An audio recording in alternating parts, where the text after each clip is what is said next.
I woke up from a sleep, and there was actually a strange man lying beside me, and I myself was completely naked. What on earth happened? It turned out that at last night's costume ball, I drank too much and even took the initiative to pull this man into a dance. Our eyes met by accident, and then we spent the whole night together studying human biology. I secretly observed him and discovered that he was wearing a treasure that could conceal his appearance, something that only the new emperor, Tyrant, possessed. Oh my god. That really terrified me. The new emperor was infamous for being cold-blooded and merciless, not only slaughtering his blood relatives to ascend the throne, but also sending every woman who got entangled with him to her doom. To save my life, before he woke up, of course I had to pretend nothing had happened and run away as fast as I could. Damn it.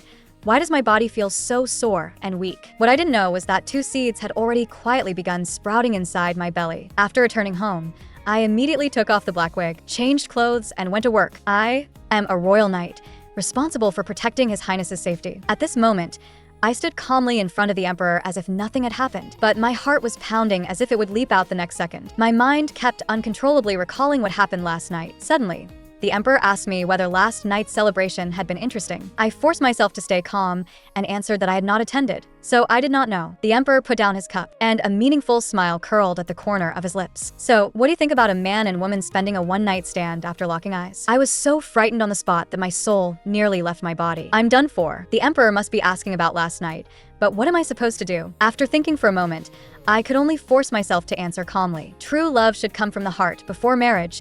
Even just holding hands should be enough. Unexpectedly, the emperor was actually fooled by me. He said nothing, only told me to withdraw. It seemed he still had not recognized me. I had narrowly escaped disaster for the time being. But what I never expected was that a month later, my period still hadn't come. At that time, I still had not thought in that direction. I only thought that every time I saw His Majesty, I would think of that night, that it was because the mental pressure was too great that I had become like this. So I found a remote little clinic to get checked out. The doctor simply asked me a few questions and learned that I was the one who had last gotten intimate with the opposite sex last month. Then he used a stethoscope to listen to my belly and told me that I was pregnant. When I heard this news, it was like being struck by lightning. I was so shocked on the spot that I couldn't believe it. I confirmed it again and still couldn't believe it. But the doctor's answer was still that I was pregnant. To keep this secret from getting out, I even reached for my knife, preparing to get rid of the doctor. Just then, he took out a magical contract and guaranteed that he would die before revealing a patient's information. If I was still worried, I could also sign this magical contract, and I agreed on the spot. After returning home, I collapsed onto the bed, looking utterly hopeless. No matter how hard I thought about it, I couldn't understand how I got pregnant when it only happened once. Most importantly, what was I supposed to do from now on? As an orphan, I had once sworn that I would never abandon my own child, so I clung to the last bit of hope, thinking maybe the doctor had misdiagnosed me. But reality was that the greater the hope, the greater the disappointment. After several months passed, my pregnancy symptoms became more and more obvious. I had only drunk a little vegetable soup in the morning, and I already felt so nauseated I wanted to vomit. What am I supposed to do? At that moment, I heard the servants discussing that His Majesty had recently been searching for the woman who had a one-night stand with him on the night of the celebration. With a boom, my mind instantly went completely blank. I was really so afraid that once His Majesty found me,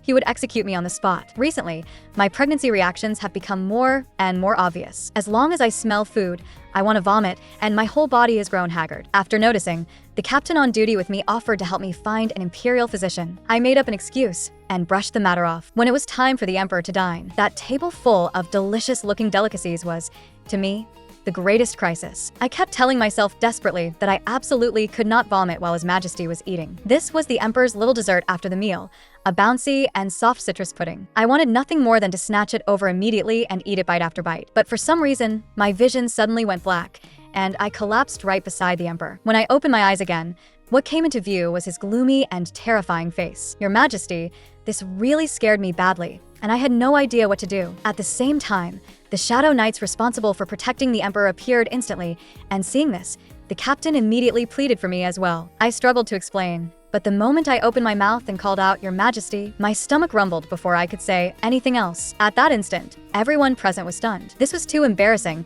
It was simply a massive public humiliation scene. But when I still wanted to explain, my stomach let out another disobedient rumble. At this moment, the emperor told the Shadow Knights to withdraw first. Then he began questioning the captain. If even your subordinate can't get enough breakfast, what kind of captain are you? Not wanting to implicate the captain, I hurriedly explained that this was only my personal issue. After the emperor impatiently drove out the captain and all the other annoying people, he asked me why I couldn't even get enough breakfast when he had long since ordered better meals for the nights. At that moment, the anger in my heart had already reached its limit. Obviously, it was because of you. I screamed wildly in my heart. Obviously, it was all because of you that I had to suffer like this. But I didn't dare say any of that out loud, so I could only go against my conscience and say that I skipped breakfast because I was dieting. Hearing that, the emperor clenched his teeth and said in a low voice. Then, he unexpectedly, considerately, had the servants bring in a whole table full of food. That greasy smell shot straight to my head, and all I wanted to do was throw up. But the emperor was still watching me eat from the side, so I could only force myself to endure it. My favorite clam soup had now become the most disgusting food. At this moment, I would rather go fight the legendary dragon than continue suffering here. Now, I could only shut my eyes and swallow it down. But my stomach also began churning violently. With a clatter, I put down the spoon and promised that I would never diet again. Yet in my heart, I was furiously shouting, "If you want me to live, then let me go already." But in reality, I was nothing more than a helpless little rabbit at others' mercy. And seeing that I truly couldn't eat anymore, the emperor immediately summoned the captain back in to hold him accountable. The captain actually took all the blame onto himself. That really moved me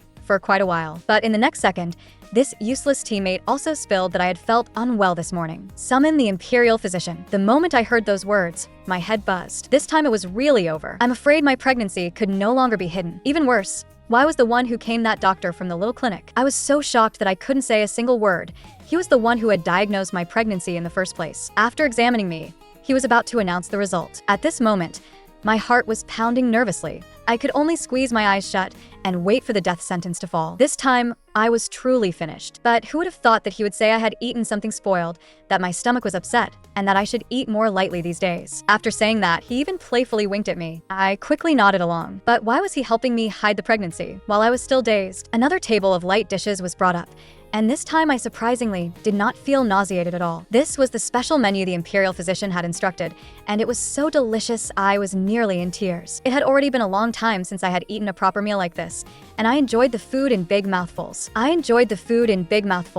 While the emperor watched me indulgently from the side and said that I had quite an appetite. When I heard that, my little face instantly turned red. So it was because my table manners were too ugly. I was so embarrassed that I wished I could find a mouse hole to crawl into immediately. This was the first time the cold-blooded emperor smiled, and it was actually when he was being intimate with me. In my sleep, I felt as if someone was poking my face. I slapped at it impatiently in annoyance. Who is it? Unexpectedly, it was the cold-blooded emperor himself. "Sorry, I woke you up, little rabbit." I was so startled my soul nearly left my body, my mouth hanging wide open. So this was just a dream. The emperor in reality would never be this gentle. So I turned over and went back to sleep.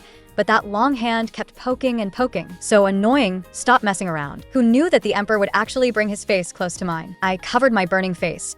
"What are you trying to do?" A wicked smile curled at the corner of the emperor's lips. He gently kissed my forehead. Then he pinched my chin and said in a low voice, "I've really missed you lately, my little rabbit." In the morning, I was awakened by the chirping of little birds. After getting up, I suddenly sat upright.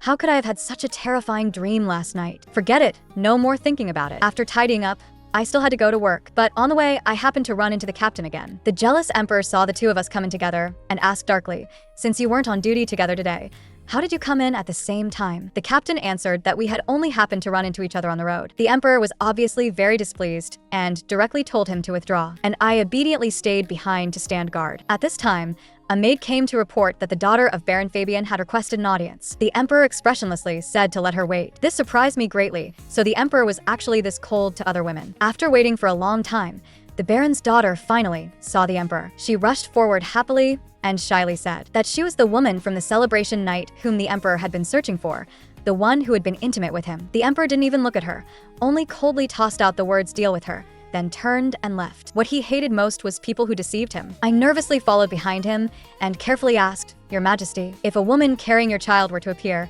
what would you do?" The emperor's expression instantly darkened. That would be impossible. If there really were such a person, then she must be lying, and I would make her pay the price. After all, there was only one woman who had truly been with him, but this also made me feel that he simply wanted to get rid of me in another way. It seemed that my pregnancy absolutely could not be discovered. Recently, my morning sickness had become so severe that I hadn't been able to rest well at all. As a result, I actually fell asleep while on duty. When I opened my eyes again, I was somehow sitting on the emperor's lap at 0 distance. He was dotingly kissing my hair. He was even teasing me without restraint. No, this must be a dream, right? Wasn't I just on duty beside the emperor? In other words, in reality, I had dozed off beside the emperor, and I desperately wanted to wake myself from the dream as quickly as possible. But the moment I woke up, I panicked completely because in front of me was that warm and elastic backrest. I was so frightened that I jumped up on the spot. This servant deserves death. Please forgive me, Your Majesty. But not only was the emperor not angry, he actually ended my guard duty, just like that. I should have been happy to finally be far away from the emperor. But why did my heart feel so empty?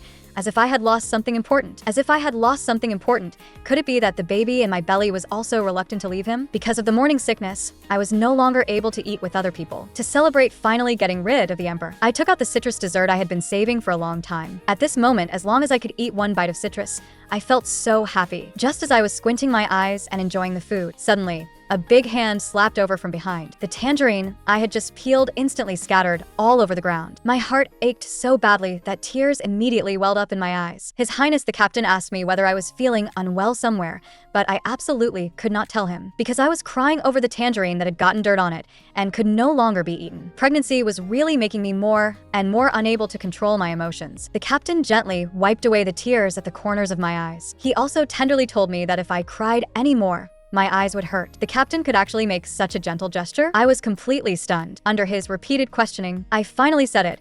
I was crying because you startled my tangerine and made it fall to the ground. At this moment, everyone present was stunned because my belly had already begun to show. To save my life, I could no longer continue serving at the emperor's side. But the resignation letter I had just submitted was actually returned to me. I angrily questioned the captain why, but the captain said that only after 3 doctors affiliated with the royal palace diagnosed me with a health problem could I resign. Afraid that my pregnancy would be exposed, I could only choose to run away. So, on a dark and windy night, I rode away overnight on horseback, not daring to stop for even a moment, and only after running for a very, very long time did I finally stop. In order not to be discovered by others, I could only sleep atop a hidden tree, and just as I was about to close my eyes and rest, I discovered in horror that below were shadow knights. They weren't here to capture me, were they? Luckily, they did not notice me and soon went elsewhere. Only then did I let out a heavy sigh of relief, and finally I could sleep in peace. But the moment I opened my eyes, I saw the emperor. He had actually chased me all the way into my dream. The moment he saw me, he demanded to know why I had run away and why I wanted to leave him. I explained that it was because of health problems, but he nervously said that he could summon the best doctors in the world to treat me. He told me to return to his side, grabbing my shoulders, while I only lowered my head and said nothing. I kept telling myself that this was only a dream. The emperor, in reality, would never be this gentle. But then he asked me in a low voice whether I hated him. I lost my balance, my body swayed, and I almost fell from the tree. At the critical moment, the emperor caught me with one hand and inadvertently touched my stomach as well. Could this be the illness you were talking about, Elon? I know everything. I know you're carrying my child. My expression instantly froze, and I asked in shock, when exactly did you find out? But the emperor said, he had known from the very beginning. My heart skipped a beat at once. It seemed that this was both a dream and reality. Afterward, he softly begged me to go back, saying that in the future I would become empress, and the child would become the crown prince. But without even thinking, I rejected him. You said it yourself. You hate liars the most, and I'm the same. After saying that, I jumped directly down from the tree, leaving only my back to the emperor. His face instantly darkened. Then I can only take you back by force. When I woke at dawn, I was still in the same place. I had just jumped down from the tree when I heard a shadow knight behind me say, "Knight Elon, His Majesty wishes to see you." Without turning my head, I drew a dagger from my sleeve. Pretending to turn around, I stabbed toward the shadow knight. Then I took the chance to escape. I gave birth to 2 soft, squishy little buns for the emperor. To stay alive, I could only flee with the children. But after fleeing like this, the 2 little buns were already 5 years old. Today, I was taking the 2 little ones to dig for wild vegetables. Suddenly, a fat wild boar sprang out violently. So frightened, I quickly instructed the children hiding in the bushes, "Stay there obediently and don't move." But the wild boar seemed to have set its sights on me and charged straight at me. If it had been before, I definitely would have taken care of it in just a few moves, but if I did that now, my identity as a former knight would definitely be exposed. So I could only pretend to be afraid and call to Abel, who was traveling with us, for help. I saw him give a wicked smile. "Don't be afraid, I'll handle it." Then he pulled out a huge sword from behind his butt and charged weakly toward the wild boar. As a result, the wild boar merely sidestepped. The next second, it rammed toward me again at terrifying speed. I sighed helplessly. I knew things would turn out like this. Fortunately, I was no noble young lady who only knew how to enjoy life. So with a swish, I lifted my skirt and drew the short sword I carried with me. With lightning speed, I thrust it directly into the wild boar's head. Afterward, I raised my hand and wiped the pig's blood from my face. Then I tossed the bloodstained short sword to the still dazed Abel and immediately rushed to my two little buns. "Children, are you all right?" Only then did the hunters finally arrive. Looking at the wild boar lying in a pool of blood, they said, "Oh my God, who killed this?" And while hugging the children, I comforted them, saying, "It's all right now. Uncle Abel has already taken care of that wild boar." One of the little buns leaned against my ear and asked softly, "Mom, didn't you say we're not allowed to lie?" This kind of lie is allowed. If our identities are exposed, the big demon king will come and capture us. The kind hunters gave us some wild boar meat and also a particularly intact tusk. Early the next morning, after settling the two children, I disguised myself and entered the city. I sold the tusk and the herbs in exchange for money. After that, I went to a tea house, wanting to ask around about the latest news. But I had only just sat down when the exhaustion from not having rested properly for a long time suddenly surged up. And just like that, I dozed off in a haze. When I opened my eyes again, that feeling was far too familiar. Could it be that the Emperor had come again? I turned around in terror and discovered that the Emperor was walking toward me step by step. I have been running away with a child for 5 years already, and today, the Emperor finally found us. Although this was still in a dream, I was still terribly flustered. I instinctively took a few steps back. He questioned me, asking why I was always avoiding him and whether I really did not miss him at all. I gathered my courage and told the Emperor not to chase me anymore. Just like back then. "Even if you find me, it will be useless. I will still keep running." Why? The Emperor pressed on. "Why exactly?" He said he had already been looking for me for a long time. I could only lower my head helplessly and tell him that the accident on the night of the celebration was indeed something I had willingly accepted. But everything that happened afterward had long gone beyond what I could control. The Emperor asked me dejectedly, "Do you really not have even the slightest affection for me?" I answered firmly no. The former me really had once felt some affection for the Emperor. But when I learned that from beginning to end, he had known that the person with him that night was me, and had watched me struggle as though he were watching a clown perform, that tiny bit of affection disappeared completely as well. At that moment, he reached out and touched my flat lower abdomen. "How is the child?" Angrily, I slapped his hand away. "No, there is no child at all," he said disappointedly. "That is truly a pity. It does not matter. There will still be children in the future anyway. Forget the past and come back with me." At that moment, I had to wake up from this dream immediately. Perhaps heaven really did hear my prayer. With a clatter, the chair fell over. I jolted awake from the dream,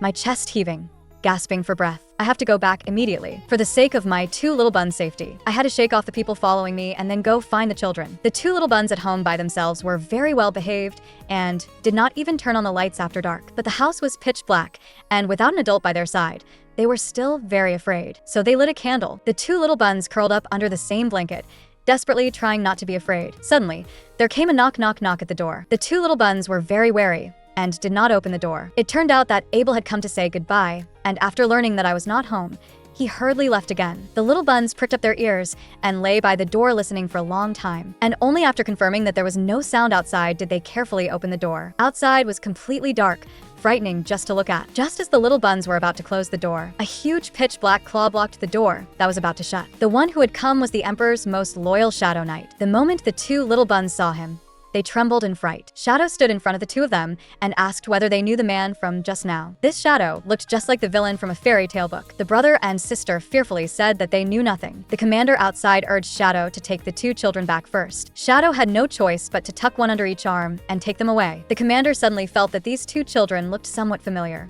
He had wanted to ask who their mother was, but the words stopped at his lips. With such distinctive eye color and hair color, it was not hard to guess that they were most likely Elon and the Emperor's children, and the commander turned away from the siblings. His expression was gloomy, and a chill seemed to radiate from his whole body. It seemed that Elon had taken very good care of these two children, but they were the Emperor's children after all. Thinking of this, a trace of coldness flashed through the commander's eyes. Shadow brought the two children before the Emperor, saying that they might know where the rebels were. The Emperor glanced over impatiently, but in the next second, he froze. The two children stood nervously beside him. They had already recognized that this person was the Demon King from the fairy tale. The Emperor carefully examined the younger brother, who had the same golden eyes as him. The younger brother trembled and hid behind his sister. The Emperor asked him how old he was. The younger brother answered softly that he was 5 years old. The Emperor raised his brow and asked Shadow where Elon was. Shadow respectfully replied that after leaving the city, she had wandered outside it for a long time. The Emperor pondered for a while. Then he crouched down and carefully observed the two children. It had to be said that they really looked a lot like Elon. He asked who their father was, and the siblings looked blankly at him and said they did not know. The Emperor let out a soft sigh inwardly. It seemed Elon truly rejected him very strongly. The Emperor tried asking them, What if I am your father? Look carefully. Do you not think we look very alike? The siblings were clearly very resistant to the idea that they looked like the Demon King. In her agitation, the sister blurted out, "We do not look like the Demon King at all." Seeing the emperor's face turn expressionless in an instant, she fearfully covered her mouth, and the emperor slowly leaned closer to the two children. "I am the Demon King. Then that makes you the Demon King's children." Looking at the stunned brother and sister, the emperor continued, "Look, whether it is the eyes, the hair color, or this face, we are very alike." The siblings were completely no match for the Demon King before them. The two of them pouted aggrievedly, with tears constantly welling up in their eyes. Before long, loud crying spread throughout the entire base. But the cold-blooded and decisive emperor did not know how to get along with his own two children. This was the first time children had cried like this in front of him. The emperor stood there somewhat stiffly, thinking about what he should do. Suddenly, the sound of rumbling stomachs came from the two children. It seemed these two little ones were tired from crying. The emperor told Shadow to bring some food for the siblings to eat. When the siblings saw such a lavish feast, they were practically drooling, but they were afraid the food might be poisoned, so neither of them dared to move. The emperor thought they were being shy and even said considerately, "If it is not enough, bring them more." In the end, the older sister could not resist the temptation of the delicious food. With a look of tragic resolve, she began to test for poison with her own body. The younger brother beside her had already started making choking sobs. "You must not die." But not only was the sister completely fine, she even stuffed the food into her brother's mouth, and he ate it with tears in his eyes. The next second, he revealed a satisfied expression. "This is way too delicious." The emperor was so amused by the siblings that the corners of his mouth could not help but lift slightly. After the meal, Shadow carefully tucked the blanket around the two sleeping children. After the emperor ordered all the shadows to withdraw, he quietly walked to the siblings' side. He looked at them with a gentle expression. 2 days later, when Elon returned home, she discovered that the children were gone. A sudden noise came from behind her. Elon immediately raised her sword, ready to fight. Unexpectedly, the one who came was the commander. Elon attacked him without hesitation. "Where are the children?" While defending himself, the commander told Elon to calm down. "The children are with His Majesty right now." Elon froze. This was already the worst possible situation. The commander urged Elon to flee quickly, but Elon refused. She had to get the children back. The commander continued persuading her to leave first. Besides, the children were not here now, but at the camp. Elon could first make a thorough plan and then go save the children. And in the end, Elon was persuaded by the commander. The commander told her that the area was surrounded by shadows, and he urged Elon to wound him before escaping. Elon could only do as he said, secretly swearing in her heart that she would definitely rescue the children. During her escape, a man suddenly appeared and helped her. Elon felt that he looked somewhat familiar. He was one of Abel's subordinates. On the other side, Abel was holding a telescope and observing the people chasing Elon. He was becoming more and more curious about Elon's identity now. Elon was clearly highly skilled, yet she had always been hiding her true strength. And there was also the woman whom the Emperor of the Empire had gone to great lengths to search for. Perhaps there really was some connection between her and the Emperor. A subordinate brought Elon before Abel. Abel happily greeted Elon, but Elon's face was full of coldness. She already knew that it was precisely because of Abel that her children had been taken away. Abel scratched his head awkwardly and roughly told Elon what had happened the night before last. Afterward, he had also sent people to look for the children, but he had failed to bring them back. Elon had not held much hope in him to begin with. She turned and was about to leave, intending to look for them herself. Abel wanted to persuade Elon to act together with them. "The other party is the Emperor of the Empire. It will be hard for you to deal with him alone." But Elon insisted on leaving. She could feel that Abel definitely did not simply want to help her. He was curious about her identity and the children's identity, and this group was fundamentally hostile to the Empire. Once the children's identities were exposed, they would never treat them kindly. During the operation at dawn 2 days later, Abel still could not help telling her, "We will act at dawn in 2 days." Elon paused for a moment, then continued walking forward. She understood what Abel meant. On that day, amid the chaos, she would be able to rescue the children. But before that, Elon planned to properly recover her strength first. After giving birth, she had already let herself slack off too much. Halfway there, she suddenly ran into the commander, who had been waiting for her for a long time. The female guard had fled from the Emperor with the children for 5 years. Now, however, the children had been captured and taken back by the Emperor. Elon looked at the commander before her and asked whether he had also come to capture her. The commander raised both hands and said that he had no such intention. "To me, you are much more important than the Emperor." The commander told Elon that the Emperor had killed his parents and disguised it all as an accident. In order to survive, he had been forced to swear loyalty to the Emperor. Elon found it somewhat strange. Why was the commander telling her all this? "Are you not afraid that I will tell others about these things?" The commander looked at Elon with a flushed face. "I trust you. That is why I am telling you. Most importantly, I like you." Elon's face warmed from this sudden confession. Awkwardly, She told the commander to stop making such jokes. Right now, she only wanted to rescue the 2 children as soon as possible. Speaking of the children, Elon anxiously asked the commander how they were doing now. The commander told her that the siblings were doing well by the emperor's side, but the emperor had already realized that he was their father, which was why he had not touched the 2 children. At least this information was somewhat useful. Elon thanked the commander and prepared to leave, but the commander voluntarily offered to help her rescue the children. But Elon refused. She still did not trust the commander now. At night, the emperor woke up in the middle of the night and discovered that the 2 children had actually climbed from the floor onto the bed. These 2 little ones must have mistaken him for Elon. By now, Elon should have already realized that the children were with him. The emperor closed his eyes. This time, Elon would definitely come see him in the dream of her own accord. Sure enough, Elon was waiting for him, and the emperor happily walked toward her. The moment Elon saw the emperor, she immediately grabbed his collar and anxiously asked him where the children were. But the emperor pretended to be confused. Children? Did you not say you had no children? Elon gritted her teeth and told him to stop pretending and give the children back to her. But the emperor asked in return, "Why should I return them? They are my children too." The anger in Elon's heart surged upward wave after wave, and she loudly questioned the emperor.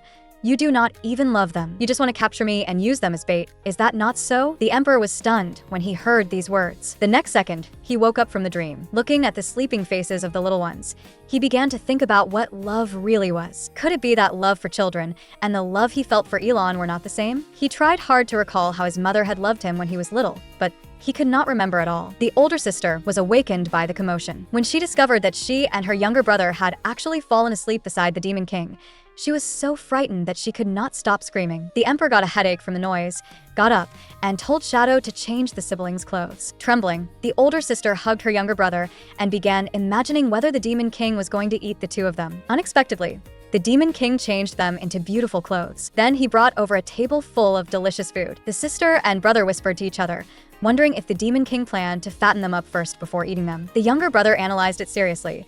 They were not that fat yet, so they probably would not be eaten for the time being and could safely enjoy all this delicious food. The emperor looked at the 2 children who kept chattering non-stop and thought helplessly, "Are all children like this?" A memory suddenly flashed through his mind. When he was little, it seemed his mother used to stroke his head. The emperor imitated how his mother had been in his memory and placed his hand on his son's head. Then he grabbed his head and shook it back and forth, leaving the younger brother so dizzy his head was spinning. The older sister hugged her brother protectively and told the Demon King not to bully him. The emperor looked innocent and said that he had not bullied him at all. With tears in her eyes, the older sister complained that no one would shake someone else's head that hard. The emperor looked at his own hand in confusion. He clearly had not used much force. Just how fragile were children? He tried placing his hand on his daughter's head. The older sister wore an expression as if she were ready to face death. Unexpectedly, the emperor merely gently stroked her head. She could not help but secretly glance at the emperor. This Demon King seemed to have no ill will toward them. The female guard wanted to take away her own and the emperor's children in the chaos, but the emperor caught her on the spot. The emperor told her to stop making pointless resistance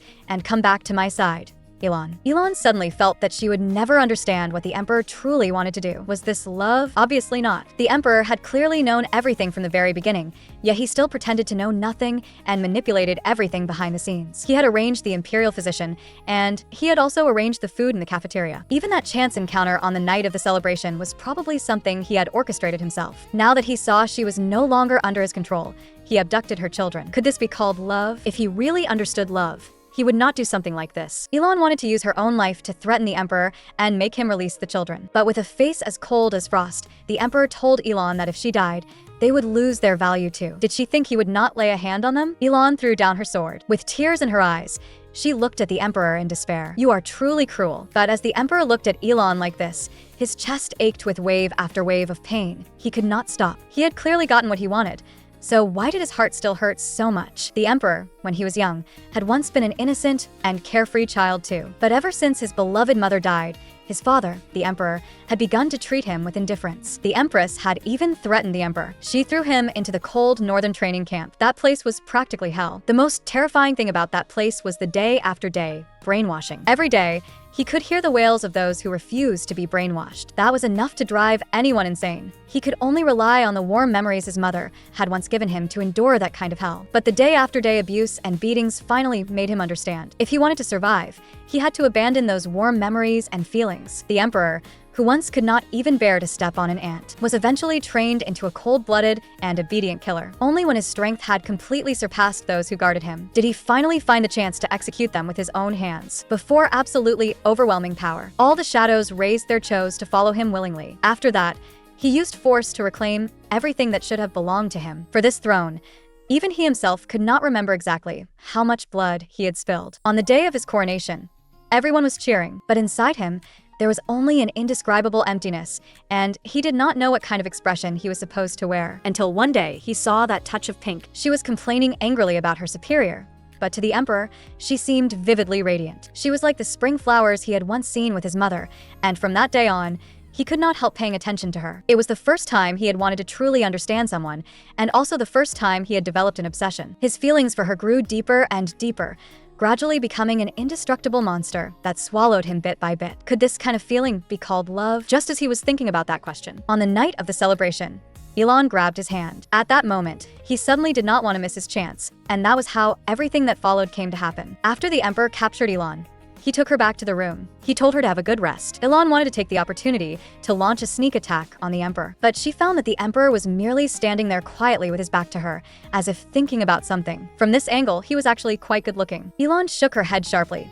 forcing herself to wake up a little. The emperor was completely off guard right now, so maybe this was an opportunity. She thought of knocking him unconscious first, but on second thought, she decided to forget it. Even if she knocked him out, there were still shadows outside, and she did not know where the children were. The people on Abel's side had probably already withdrawn too. By herself, it would be hard to escape, so she could only think of another way later. The emperor brought the female guard who had fled from him for 5 years back to the empire, yet he had nearly lost her completely. In the blink of an eye, it was morning, and the emperor took Elon to eat. Seeing the table full of sumptuous food, Elon finally relaxed a little. The children were probably eating quite well here. The two of them were eating when the commander suddenly walked over. "Your Majesty, you were looking for me?" A trace of gloom crossed the emperor's face, but he quickly returned to his usual expression. "I am returning to the empire. I will leave the remaining rebels to you to clean up." The commander quietly clenched his fists. The emperor wanted to separate him from Elon, but for now, he could only endure it. The commander respectfully stated that he would definitely handle the aftermath properly. The emperor sneered inwardly. He had kept him before because he still had some value, but now it was time to throw him away. Right now, the emperor only wanted to return to the imperial palace as quickly as possible and lock Elon up tightly. He was too afraid that Elon would leave him once again. If he locked her away completely,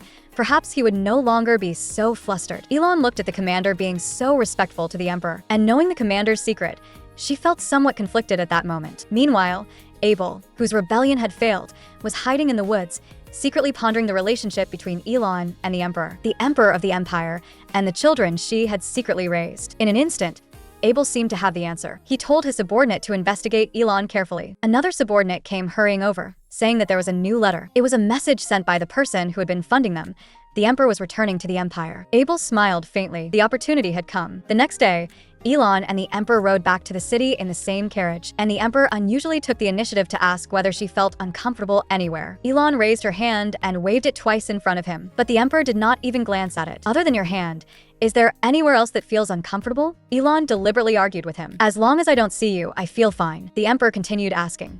Other than that, Elon said nothing, only sulking inwardly and giving a soft huff. As the group passed through the valley, a large number of boulders were suddenly hurled down from both sides. The horses were startled and bolted in all directions. The carriage began to jolt violently as well. Elon suddenly spotted a riderless horse, and she immediately climbed out of the carriage and leaped onto its back. This was the best chance to escape. First, she had to go find the carriage where the children were. Elon heard the sister and brother crying out for help. She immediately spurred her horse, chasing alongside the carriage. The two children were terrified by the violently jolting carriage and could only helplessly cry out for their mother. Elon reached out her hand to them, signaling for them to come over and grab mother's hand. But the siblings were so scared that they did not dare approach for a moment. Elon kept soothing them. "Do you remember when we rode horses last time? You can do it. Trust mom." The older sister gathered her courage and reached her hand toward her mother. Elon caught her smoothly, but the younger brother stood there hesitating, never daring to come over. His legs trembled with fear, and his body was almost unable to move. Elon and the older sister kept encouraging him together. At last, the younger brother tried to stretch out his hand, but in the very next second, the carriage slammed hard into a rock. Immediately after, the younger brother was suddenly jolted out through the window. Elon reached out in horror, wanting to save her son, but the distance was simply not enough. She could only watch helplessly as he was about to hit the ground. In the next instant, however, the emperor scooped him up in one swift motion. The younger brother looked utterly incredulous. The one who had saved him was actually the Demon King. He was nothing like what Mother had said. Maybe he was actually a kind person. Elon had not expected the emperor to save her son either. She had originally thought the emperor would only treat the children as strangers. Suddenly, her daughter shouted, "There's no road ahead." Only then did Elon abruptly realize that there was a cliff up ahead. But now, it was already too late to turn the horse around. Elon only had time to place her daughter on the ground. As for herself, she fell off the cliff together with the horse. At the critical moment, she desperately grabbed onto a rock below the cliff with both hands. With nowhere to place her feet, Elon felt that she was about to lose her grip. Her hands slipped little by little. Was she still going to fall after all? The female guard was just about to fall into the cliff when the emperor suddenly grabbed hold of the chain. In a cold voice,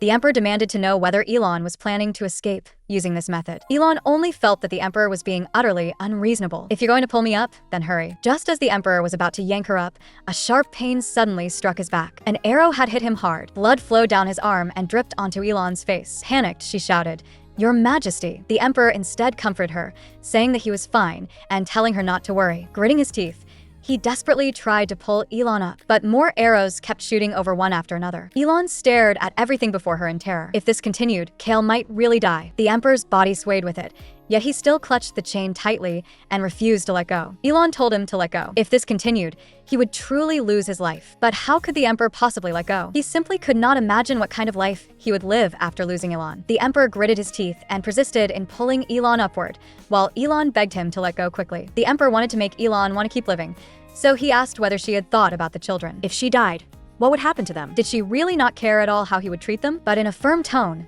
Elon said, "You won't hurt them." She could tell that the urgency and worry on the emperor's face when he saved her son were absolutely not fake. "You love them too, don't you? So, I'm entrusting the children to you." Seeing Elon like this, the emperor was visibly flustered. He still wanted to keep comforting her, but for a moment he did not know what to say, so all he could do was repeat in panic, I can't let go." Elon still wanted to continue persuading him, but then she suddenly noticed that the emperor had actually revealed a sorrowful expression, and large tears rolled down from his eyes. Using the last trace of his strength, he clung desperately to the chain, and it looked as though the chain was about to slip from his palm. Suddenly, a pitch-black hand grabbed him. A shadow arrived just in time and saved both the emperor and Elon, and the emperor collapsed weakly into the shadow's arms. Elon wanted to step forward and check the emperor's wounds, but just then, her vision suddenly blurred, and her whole body collapsed to the ground with it. When she woke again, she found that she was already lying inside a tent. The two children were sleeping beside her. Elon gently stroked the sister and brother's heads. Thank goodness, they were all safe and sound. Elon also discovered that the iron chain on her hand had already been removed. A shadow came to ask how her wounds felt,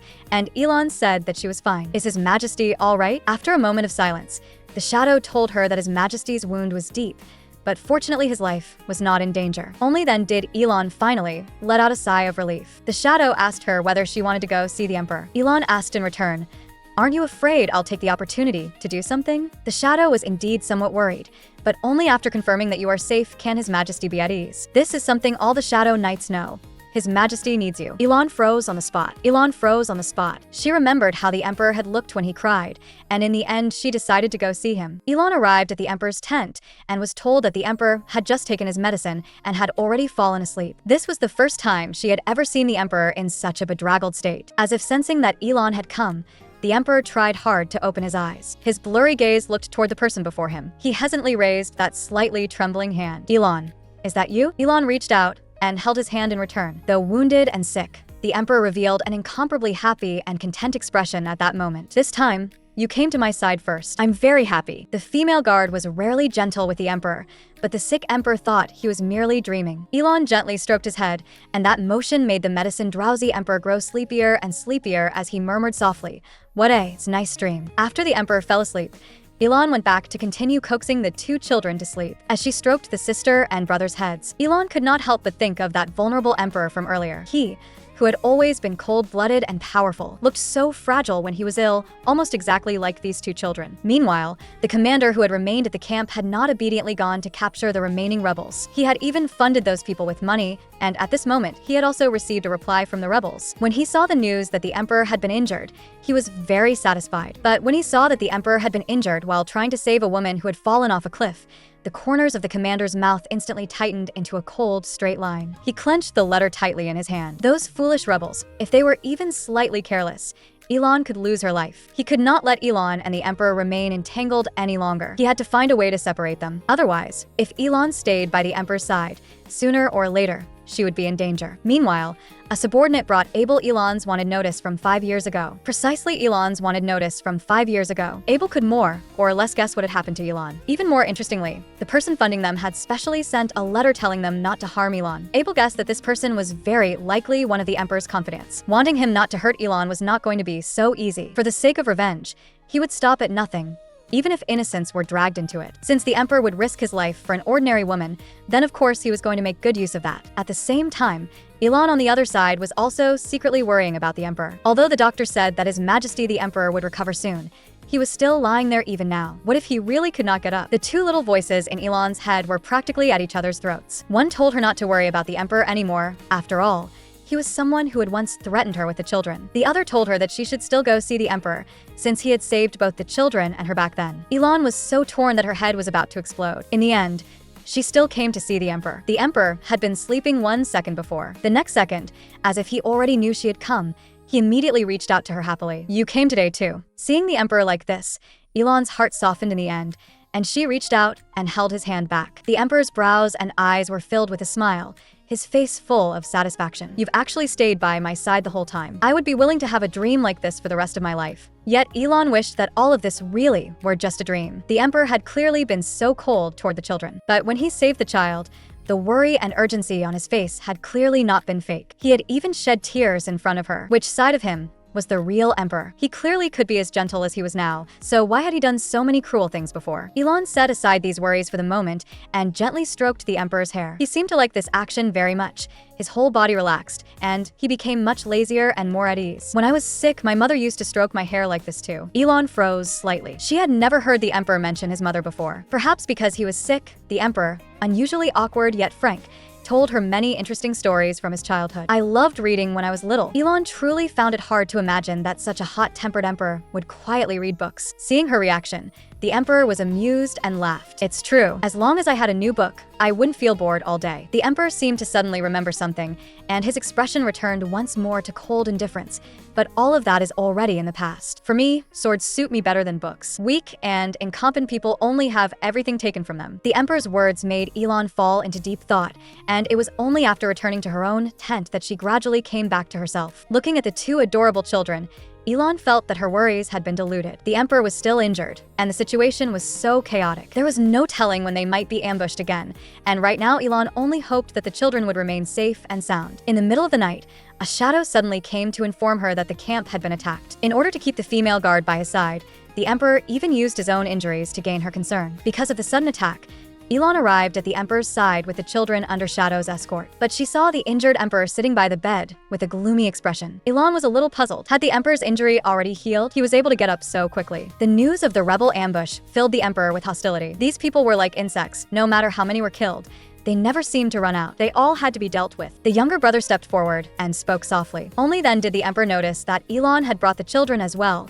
and his expression instantly softened. The younger brother asked worriedly if he was badly hurt. They already knew that the Emperor had been injured while saving their mother. The brother and sister also sincerely thanked the Emperor. "Thank you for saving our mother." Their mother had taught them that whenever someone helps you, you must thank them promptly. Elon looked at the two children with relief. The Emperor also looked at the brother and sister with eyes full of tenderness. This was the first time Elon had ever seen the Emperor show such an expression. Suddenly, a burst of commotion came from outside the tent. It seemed the rebels had chased after them. Elon immediately asked the Emperor to give her a weapon. The Emperor froze for a moment, then remembered that Elon had never been a delicate flower in need of protection. He handed the sword to Elon. "Don't push yourself too hard." Elon told the brother and sister to hide under the bed first, until mother comes back. "You must stay in there the whole time." She tied up her hair and stood together with the Emperor. She walked out of the tent with the Emperor and fought beside him. After fighting for a while, she noticed that the Emperor's wound had split open again. With a hint of reproach, she told the Emperor not to exert himself too much. His body had not fully recovered yet. "Leave the rest to me." Watching Elon wield her sword, the Emperor could not help curling his lips into a smile. Sure enough, what he loved most was the way Elon looked when she wielded a sword. Not long after, reinforcements arrived, and only then did the rebels retreat. It was finally over. After fighting until now, Elon's stamina had almost been completely used up. Suddenly, the emperor behind her staggered and collapsed unconscious to the ground. After a while, he slowly opened his eyes. Elon anxiously and worriedly asked him how he felt, but the emperor comforted her instead, saying he was fine and telling her not to worry. Elon was just about to get up and call for a doctor. Suddenly, a figure stood in front of the two of them. It was the captain. His whole face was shrouded in shadow, and Elon could not see his expression, but for some reason, she felt a killing intent coming from him. The captain tightened his grip on the sword in his hand, then stabbed it into the ground. He drove it forcefully into the ground. He knelt on one knee, his face full of concern. This subordinate was late in coming to protect your majesty. Are you all right, your majesty? Guard Elon, what about you? Elon felt that she had probably seen wrong just now. She told the captain that his majesty's wound had split open again because of the fight. The captain suggested that they first help the emperor lie down somewhere else. Just as Elon was about to move, the emperor tightly grabbed her hand. In his delirium, he repeatedly murmured Elon. At that moment, Elon herself did not know why she felt so uneasy. Could it be that she was afraid the emperor might die? She had clearly always hated the emperor, yet now she did not want him to die at all. When the emperor woke up, his first reaction was to anxiously look for Elon, but he found that she was leaning against the bedside and had already fallen asleep. The emperor sat up very gently. Holding her hand tightly, Elon had no idea how painfully he had lived these past years while searching for her. The wound on his back had actually almost healed long ago,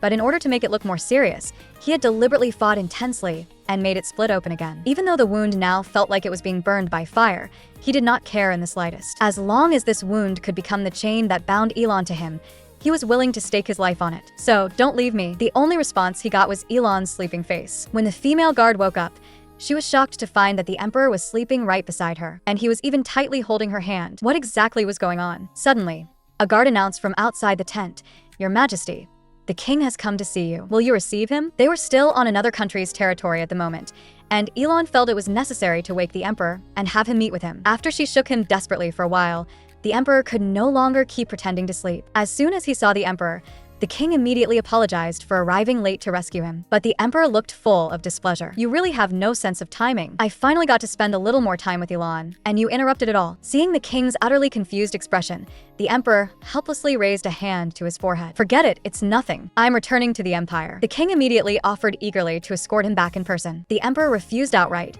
but the king still wanted to make another show of goodwill. But the moment he met the emperor's impatient gaze, he instantly lost his nerve and obediently shut his mouth. At this very moment, the captain was weakly pounding a tree. Why was Elon staying by the emperor's side? Hadn't she always feared and hated the emperor? Had she already forgiven him? Why exactly? There had never been a moment when the captain had wanted more than now to kill the emperor. He secretly made up his mind that he had to act as soon as possible. At the same time, on the other side, Abel was also weakly pounding the table. This had originally been a perfect opportunity. They had already intercepted all the carrier pigeons and messengers, so logically no reinforcements should have arrived. Abel suspected that someone might have leaked the information. A subordinate reminded him that there was still one more person, the one who had provided them with funding. Abel remembered that person had explicitly said that they were not allowed to harm Elon. Could it be that person had worried Elon's life was in danger and temporarily overturned the plan? Abel's expression instantly turned extremely ugly. There could not be another mistake like this. Next time, it had to succeed. That night, Shadow informed Elon that they would set out to return to the Empire tomorrow. Elon was somewhat worried about the Emperor's injuries. With wounds that serious, was it really all right to hurry on the road like this? Shadow could only break into a silent sweat inwardly. The Emperor's body had actually already recovered, but His Majesty would not let him tell Elon. The reason the Emperor gave was, "Only this way will she stay by my side." Shadow had no choice but to make something up to Elon, saying that His Majesty was probably worried about leaving you and the children in a place like this, so that was why he was in such a hurry to leave. After Shadow left, Elon was still secretly worried about the Emperor's wound. It was impossible for His Majesty the Emperor to have recovered so quickly. Could it really be because he was worried about her and the children that he was forcing himself? A trace of guilt could not help but arise in Elon's heart. Early the next morning, she planned to go see the Emperor, but on the way she ran into the captain. The moment the captain saw Elon, he actually avoided her gaze at once. Without even greeting her, he turned and left, leaving Elon standing there awkwardly. When she arrived in front of the Emperor's tent, Shadow went in first to announce her arrival, and only then was she allowed to enter. But as soon as Elon went in, she saw that scheming man, the Emperor. He was changing his medicine and rebandaging his wound. Seeing that the Emperor had difficulty moving,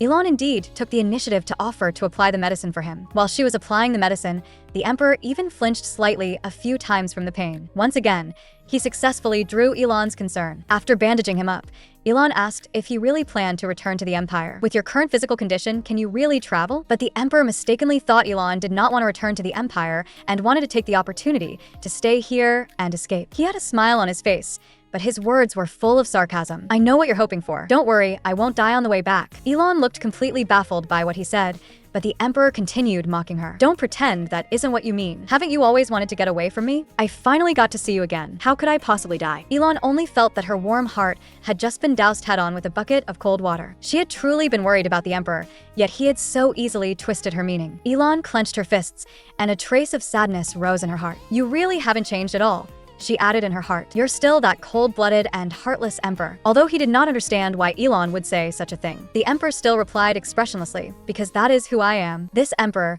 walking the road of crematorium-level wife chasing, was finally going to bring Elon back to the empire. He had come alone, but when he returned, they were already a family of 4. Sitting in the carriage, Elon only felt that the most awkward thing now would be running into her former colleagues. It was just too awkward. Because of this, Elon spent the whole journey avoiding them from every possible angle. Only the 2 children and Elon were in the carriage. The emperor was not sitting together with them. The 2 children chattered the whole way, barely stopping for even a moment. The older sister suddenly asked mother if the emperor really was their father. Elon suddenly did not know how to answer. She had not wanted the children to know about this matter in the first place, yet the emperor had already told them first. The brother and sister looked at their silent mother somewhat uneasily. The younger brother even comforted her considerately, saying that if it was not convenient to talk about it now, she could tell them later. Elon felt relieved by how sensible the 2 children were. She made a promise with them that she would definitely tell them everything when there was a chance in the future. By evening, the group stopped in the territory of a duke, and they would rest here tonight. Looking at those former colleagues outside the carriage,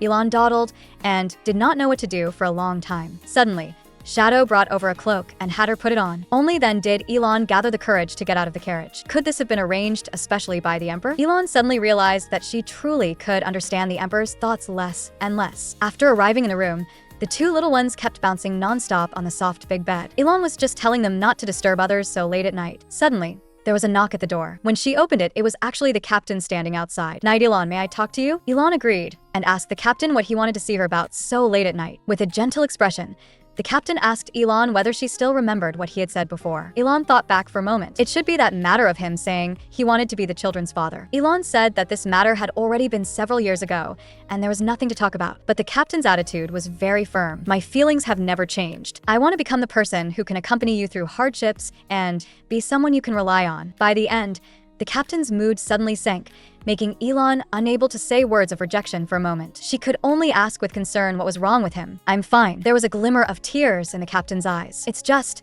why do you always go to places I can't reach?" For a moment, Elon did not know how to face the captain like this. The captain reached out his hand, as if wanting to hold Elon's hand, but he was interrupted by a sudden voice from behind. A team member walked over. "Captain, are you over there?" The captain clenched his fists unwillingly. "Next time, I hope to hear a different answer." After saying that, the captain turned and left. Elon stood there somewhat at a loss. She had absolutely no idea how to handle this matter. After returning to the room and looking at the brother and sister already sleeping soundly, Elon temporarily cast aside her troubles as well and prepared to rest. But the moment she opened her eyes, Elon actually saw the emperor appear in her room. Elon immediately sat up in nervousness. Only then did she realize that the emperor had actually barged into her dream on his own. Elon was speechless for a moment and told the emperor not to do this kind of thing again in the future. But the emperor wore an expression that said, "What can you do about me? Do you want me to go find you in person?" "Of course I'd like to, but that would attract attention too easily." Elon only felt that the emperor was becoming more and more shameless. She asked the emperor what exactly he had come into her dream for. The emperor did not beat around the bush and got straight to the point. "What did you and the captain talk about?" Elon felt inexplicably guilty. "Nothing much. He just said that if I ever needed help, I could go to him." But the emperor slowly stepped closer to Elon, and even his tone became strange. "He really is considerate. He knows how to care for people. It seems your relationship is quite close." Elon frowned. Had the emperor sent people to watch her again? That was just concern between colleagues. Hearing this, the emperor's expression darkened a little. "You had better remain nothing more than colleagues forever." Elon simply forced herself awake from the dream. Thanks to the emperor, she barely slept the whole night. When the female guard left the emperor back then, she had run away while pregnant. Now that she was brought back by the emperor, The children were already 5 years old. Looking at the familiar imperial capital before her, Elon felt a flood of emotions. After the carriage came to a stop, the emperor gently extended his hand toward Elon, wanting to help her out of the carriage. But Elon did not appreciate it at all, and did not even give him a pleasant look. She directly strode out of the carriage by herself. But when she turned around, she smiled and helped the children down. This extremely double standard reaction even left the emperor helpless. Elon truly had not expected that the place the emperor arranged for her to live would actually be the Palace of Wind. That was a palace only the empress was allowed to live in. But the emperor answered as if it were the most natural thing in the world. So what? You'll be the empress very soon. Elon only felt as if a bolt of lightning had struck her on the head. She would have to be crazy to want to become empress. Becoming husband and wife with this cold-blooded emperor would only make her peaceful life and the children's safety lose all protection, so there was absolutely no way she would agree. But the children who had gotten out of the carriage were delighted. They could actually live in a palace just like one from a fairy tale book. The emperor took Elon around, showing her and introducing every part of the place one by one. Although these rooms had already been tidied up, traces could still be seen that someone had once lived here. Elon guessed that this should have been the place where the emperor's mother once lived. The emperor introduced the maid in charge of managing the palace to Elon. From now on, Elon's daily life in the Palace of Wind would be taken care of by her. After the emperor left, Elon felt somewhat awkward facing this unfamiliar maid. But the maid was extremely gentle and friendly toward Elon, and even told her that if she needed anything, she could ask at any time. The two children were already happily running around and playing all over the palace. The younger brother suddenly saw the name Kale in a book. The brother and sister turned over almost all the toys and books here, and it turned out that all of them had Kale's name written on them. The younger brother immediately told mother about this discovery. Only then did Elon suddenly realize that day, when the sick emperor said he had loved reading when he was little, it had actually been true. At the time, she had thought the emperor had only made up that lie to arouse her sympathy. The emperor must have gone through something to become as brutal as he was now. Elon shook her head. She absolutely could not come to understand the emperor's past. She was afraid that the more she knew, the more she would sympathize with him and understand him. The younger brother asked curiously whether mother knew this person. Elon closed the book and only said that she did not know him at all. Not long after, the maid came to notify the three of them to go eat. In the corridor, the brother and sister curiously asked why one portrait was covered with cloth. As the maid lifted the cloth, she explained that this was a portrait of the palace's previous owner. Elon recognized at a glance that the child in the portrait was the emperor, and the person beside him should have been his mother. So the emperor had once looked this obedient and adorable too. Meanwhile, after Elisa learned that His Majesty the Emperor had returned, she was getting ready to dress herself up carefully and go see His Majesty. She wanted the emperor's gaze to fall on her alone. Elisa knew very well that the emperor still could not do without the ducal family, so she was the one most likely to become empress. If not for the support of the ducal family back then, how could an abandoned prince have become what he is today? Elisa firmly believed that she would eventually obtain everything. She would let neither love nor power slip away. But her maid came running over in a panic to tell her that His Majesty seemed to have brought someone to stay in the Palace of Wind. Elisa sprang to her feet and angrily demanded to know who exactly had moved in. The maid said that she had already sent people to investigate. Grinding her teeth with an ugly expression, Elisa ordered the maid to find out immediately who that person was. The female guard was still thinking about how to escape the emperor with the children. Ever since moving into the Palace of Wind, Elon could always sense some faint, indistinct gazes. The news that she had moved into the Palace of Wind had probably already spread. Elon knew very well that once the existence of her and the children was fully exposed, the nobles would definitely do everything they could to get rid of them. It was too dangerous here, and she had to keep finding a way to escape. But the maids in the Palace of Wind were watching far too closely, and for the moment Elon simply could not think of how to avoid them. Meanwhile, the two little ones were still playing carefree in the courtyard. Looking at them, Elon let out a soft sigh, both happy and helpless. The two little ones still had no idea at all about their current situation. The brother and sister suddenly discovered a pair of ponies. It turned out that they were gifts the emperor had specially brought for the two children, one black horse and one white horse. The siblings clearly both loved the gift very much. Leading the ponies over, they asked Elon if they could ride them, and Elon was instantly startled.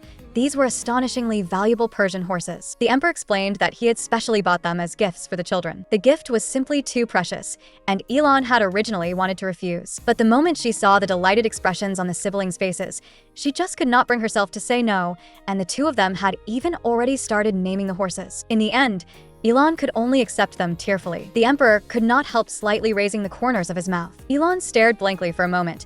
After the emperor came here, his smiles really did seem to have become more frequent. Before she knew it, she thought again of that portrait of the emperor as a child. Elon quickly shook her head, forcing herself not to keep thinking about it. Under the warm sunlight, Elon and the emperor patiently taught the siblings how to ride together. The older sister, whom the emperor had lifted onto the horse's back, thanked him with a flushed face. "Thank you for helping me, and I'm really sorry for calling you the Demon King before." The emperor froze for a moment, then smiled gently. The older sister curiously asked the emperor how she should address him. Their mother called him Your Majesty, so should they call him that too? The emperor told them to just call him Kale. The siblings suddenly remembered that Kale was the child in the portrait, wasn't he? And all the books and toys in the room had that name written on them too. It was as if the two children suddenly felt much closer to the emperor, and they clung to him, asking about the storybooks and toys. Worried that the emperor would get angry, Ilan was just about to stop the children, but she discovered that the emperor's expression was unexpectedly calm. This was completely different from how she usually saw him. When facing the two children, the emperor seemed to have endless patience. Looking at him this way, he actually did seem somewhat like a father. Ilan immediately forced herself to wake up a little.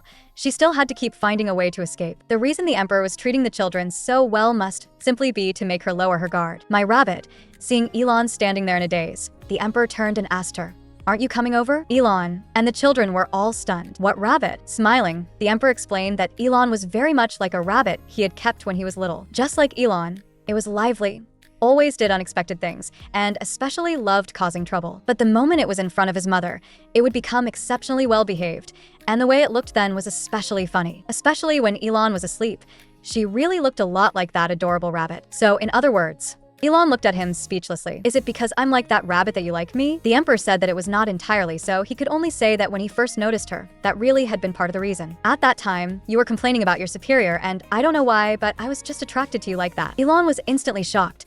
Why did he have to see her at exactly a moment like that? The emperor slowly moved closer to Ilan and asked her whether, after hearing so much, she had gained at least a little more favorable impression of him. Ilan frowned and stepped back. "You've locked me up in a place like this. How could I possibly have a favorable impression of you?" But the emperor said that he had not locked her up. "As long as you do not take the children with you, you can go out anytime." A little uncertain, Ilan asked again, "Really?" The emperor looked full of confidence. "In any case, there's no way you'd abandon the children and run away by yourself." Ilan really could not leave the children behind and go, but in that case, it would make it easier for her to go out and gather information. Seeing that Ilan said nothing, the emperor turned around and immediately started tattling to the children. "Your mother wants to leave you behind and run away by herself." The next second, Ilan clapped a hand over his mouth, but the emperor took the opportunity to hold her hand. So startled that she jumped away on the spot, Ilan thought that this person really was just as annoying as ever, and she absolutely had to leave this place. The emperor wanted the female guard to become empress, but the female guard had already become a thorn in someone else's side. Early in the morning, Ilan planned to go visit her former colleagues, but the moment she reached the entrance, the first person she ran into was the captain. Ilan warmly walked up and greeted him, but after only exchanging a few pleasantries, the atmosphere suddenly turned cold,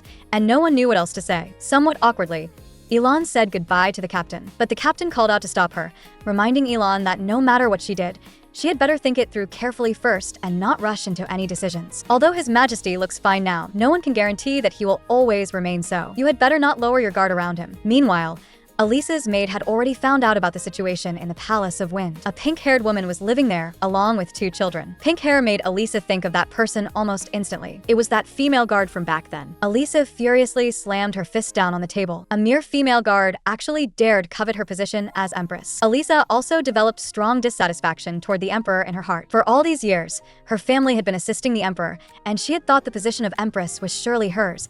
Yet who would have expected the emperor to turn against her so heartlessly? With a gloomy expression, Elisa ordered her maid to prepare a carriage.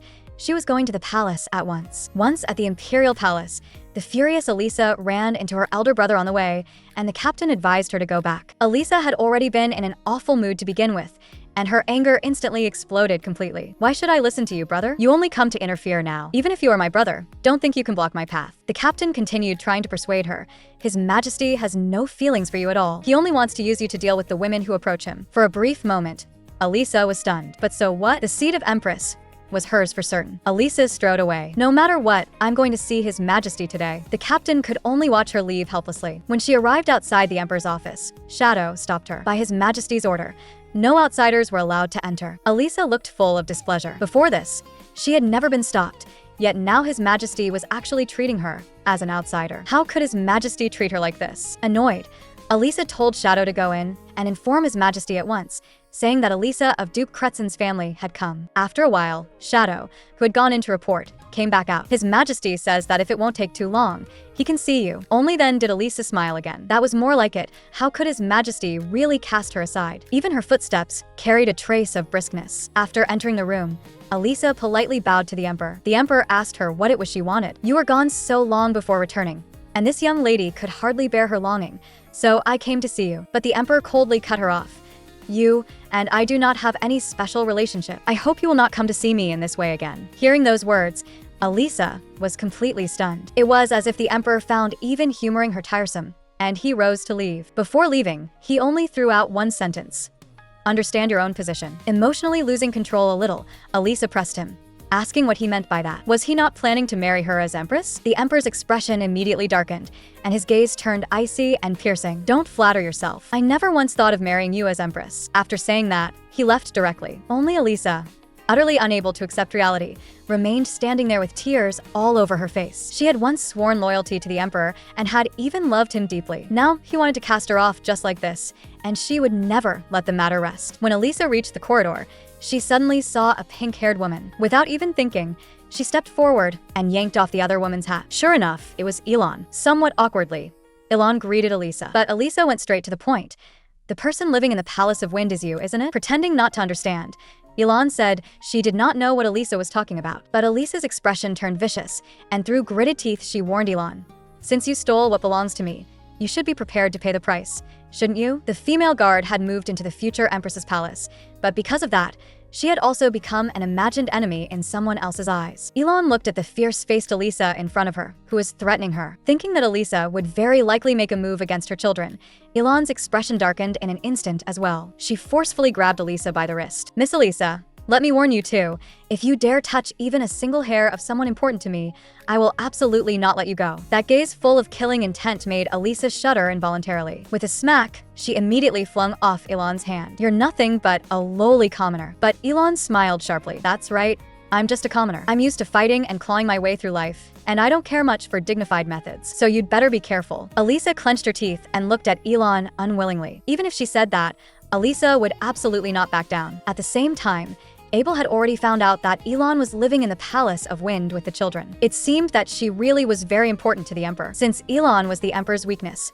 he would make good use of her next. Abel looked troubled, because without anyone on the inside to assist him, most of the nobles had already bowed their heads to the Emperor. His subordinate suggested that they could go to someone from the Duke of Crescent's family. Once they learned how their parents had died, they would definitely be filled with hatred toward the Emperor. In an instant, Abel thought of Miss Elisa. She seemed to have always been eyeing the position of Empress covetously. The corner of Abel's mouth curled slightly.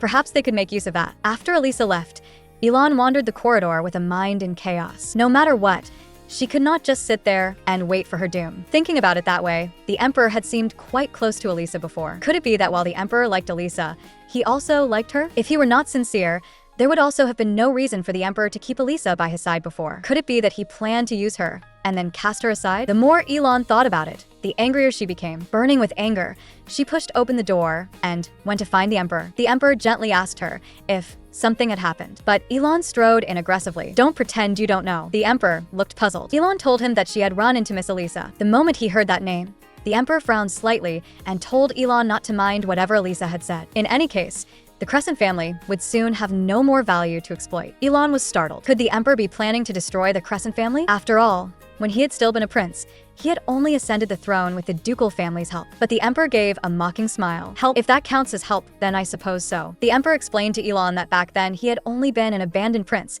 and the Duke had helped him only to gain greater power. And as for the Emperor, he had merely needed nobles who would support him. It was not a matter of one side helping the other, only of mutual exploitation. The Emperor looked at Elon self-mockingly. This story is cliché, isn't it? A prince who made a convenient puppet and a group of powerful nobles. He told Elon not to worry about these things and that there was no need for her to watch them or even to hear them. In any case, this was all his fate, his hell. Elon admitted that when she heard the Emperor speak of his past like this, her heart softened. No, she had to work hard to steady her heart. With righteous indignation, Elon accused the Emperor, saying that liking Elisa while also liking her was very wrong. The Emperor directly refuted her. When had he ever liked Elisa? Elon said that before the celebration, he had always kept Elisa by his side. The Emperor hurriedly explained that he had no feelings for Elisa whatsoever. Still angry, Elon accused the emperor, saying that then he should have made things clear to Elisa even more. Under those circumstances, was it really appropriate to ask me to date you? The emperor could only give in and admit fault. I admit that at the time I was too hasty. Elon was so angry that she did not know what to do, but she could not exactly hit the emperor. She could only point at him and throw out one sentence. For the time being, do not come looking for me and the children. Then she turned and pulled open the door to leave. Left standing there, the emperor looked at Elon's childish behavior and could not help wanting to laugh. But he was also very relieved that Elon had not kept digging into the matter. Elon did not need to know too much about him. As long as he could appropriately stir a little sympathy in her heart, that would already be enough. The female guard, who had originally wanted to escape from the cold-blooded emperor, developed pity for him after hearing about his past. Elon immediately told herself to stop. If she kept wavering like this, then by the time a real chance to get rid of him came, Elon felt she might already be unable to leave him so easily. But over the next few days, Elon remained gloomy, and even the children noticed that something was off with their mother. The siblings guessed that maybe it was because that person named Kale had not come for several days. At that moment, a maid came over and asked the two little ones to help move some things. What Elon saw was a huge pile of gifts sent by the emperor. Elon was speechless. Since she had told the emperor not to come looking for her and the children, he had changed to sending gifts instead. In any case, before long, the emperor would definitely run over on his own again, using missing them as an excuse. However, 1 day, 2 days, and even a whole week passed. The gifts piled higher and higher, yet the emperor was nowhere to be seen, and Elon could not quite figure out what exactly he was thinking. Just because she had said not to come, he really did not come. The emperor seemed to be gradually becoming different from before, but a strange sense of disappointment rose in Elon's heart. She actually missed the emperor. He used to be a little. Elon decided that she could not keep avoiding the emperor's past anymore. She planned to properly find out what exactly the emperor had experienced when he was young. She would uncover the truth first, and then decide what to do next. The Palace of Wind, where she was now staying, was precisely the place where the emperor had lived as a child, so the clues here should not be hard to find. Elon came to the room where the emperor had once lived as a child. Suddenly, she noticed writing on the wall, "It is now 12 o'clock. The brave guard rescued His Highness the Prince, and so His Highness the Prince became very happy." Was this His Majesty the Emperor's wish when he was little? Elon did not know why either. Leaning against the wall, she could not help softly asking, "Did the prince become happy?" The emperor suddenly appeared behind her and called Elon's name, startling Elon so much that she sprang away from the wall at once. Turning around, she stammeringly asked the emperor, "Why are you here? Didn't I say you weren't allowed to come near us?" The emperor said that he had seen the children go out to play and had originally only intended to come put down the gifts and leave. Elon told the emperor not to send any more gifts. There were really too many, and many of them had not even been opened yet. But the emperor thought these were far from enough, as the children were soon going to become a prince and princess. For a moment, Elon did not react, since when were the two little ones about to become royalty? But the emperor said that before long, he would announce it. Elon did not want the children to become royalty at all, but the emperor did not want to continue arguing with her about this topic. Compared with that, he cared more about something else. With a dark expression, the emperor asked Elon, "I saw that you carefully searched the entire palace. Were you looking for a crack through which to escape from me?" He could guess that the female guard would continue trying to flee from him. What he could not guess was that the female guard would actually one day take the initiative to approach him. The emperor warned Elon not to think about escaping from him, but unusually, Elon did not oppose him. "I'm not trying to run away. I'm just looking for traces you left behind in the past." In a serious tone, Elon told the emperor that she wanted to understand him a little more, but the emperor thought Elon was only making excuses. "I thought you already understood me well enough." Somewhat agitated, Elon said that what she wanted to understand was the abyss he had spoken of. Only then did the emperor realize that he had misunderstood Elon. His attitude softened, and he asked her that since she wanted to know these things, why not just ask him directly instead of searching through the palace? But Elon was stumped by the question and, after thinking for a long time, still did not know how to answer. The emperor said the words for her. "You were afraid I would suffer, so that's why you didn't ask me, right? It's all right. I became numb long ago to the pain I suffered back then." Hearing this, a trace of heartache welled up in Elon. "Didn't you say that was your hell?" Yet with an indifferent expression, the emperor calmly spoke of how he had become emperor and of how he and the nobles had exploited one another. But Elon interrupted him. "You know that isn't what I want to understand." Looking at Elon's expression, which made it clear that she would never let the matter go unless he told her, the emperor could only speak helplessly. "It's nothing pleasant. The place where he had been when he was young was an assassination organization, and that place kidnapped children. Then it trained them into killers, tortured them cruelly, and brainwashed them. It made those children obey only itself, and he had merely been fortunate enough to escape the brainwashing and not completely lose his sanity. He endured in silence until he possessed enough power. Then he personally eradicated everything that had caused him pain. It was as if the emperor had finally given up resisting and told Elon everything. After that, I took back the place that belonged to me and removed everything unnecessary. Those who sold me off, those who stood by and watched. None of them were spared. After hearing all this, Elon said with complicated feelings, "That's too terrible." It was as if the emperor had lost the courage to meet Elon's eyes, and he lowered his head in loneliness. "Yes, I told you. You would regret hearing it." But Elon stepped forward and gently embraced him. "You did very well." While listening to the emperor recount his past, she had wanted several times to hold him like this. So the imperial family could actually be cruel to this extent. A group of people, in order to preserve their own positions, had not hesitated to send a young child into hell. What the emperor had experienced made her heart ache, and it made her sad, but precisely because of that, Elon became even more determined that the two children absolutely must not become royalty. In the purple eyes of the emperor, who was being held by Elon, a trace of astonishment flashed by. Warmth suddenly surged into his numb and icy heart. Elon could always do things he never expected. The aloof and brutal emperor had completely turned into a clingy lover. Ever since discovering that the female guard Elon did not mind his past, the emperor wanted to go up and hug her whenever he had time. Elon was a little unaccustomed to this sudden change in the emperor and even suspected that something had happened to him, asking him worriedly what was wrong. But in a very good mood, the emperor leaned against Elon, giving only one reason. He just wanted to hold her. Elon had just been about to break free from the emperor's embrace, but the emperor held her even tighter and cautiously spoke. "I did well, didn't I?" Seeing this fragile side of him, Elon's heart softened at once. Not only did she let him hold her, she even comforted him softly. The two sticky little lovers still had no idea that danger was already quietly approaching. The night before, a mysterious woman had come to see Abel. She offered a high price, asking Abel to get a woman out of the imperial palace. Abel recognized at a glance that the woman before him had been sent by Elisa. He had long since cast his net, and if the other party had not come looking for him, that would have been what was truly strange. Pretending to know nothing, Abel asked whom she wanted abducted. "Bring out that pink-haired woman living in the Palace of Wind." Abel smiled faintly. It was exactly as he had guessed, down to the smallest detail. The woman readily left behind a deposit and information. It would be best if her two children were brought out too, but the most important target was still that woman. Abel accepted it all with a smile.